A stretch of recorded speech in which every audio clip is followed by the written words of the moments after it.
You ask Tiger to solve. This deals with linear equations with one unknown. The final result is y equals -2. Let's solve it step by step. Group all constants on the right side of the equation. Subtract 2 from both sides. Group like terms. Simplify the arithmetic.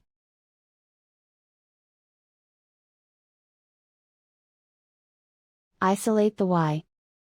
Divide both sides by 5. Simplify the fraction.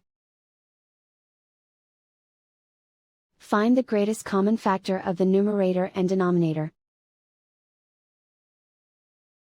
Factor out and cancel the greatest common factor. And so the final result is y equals -2.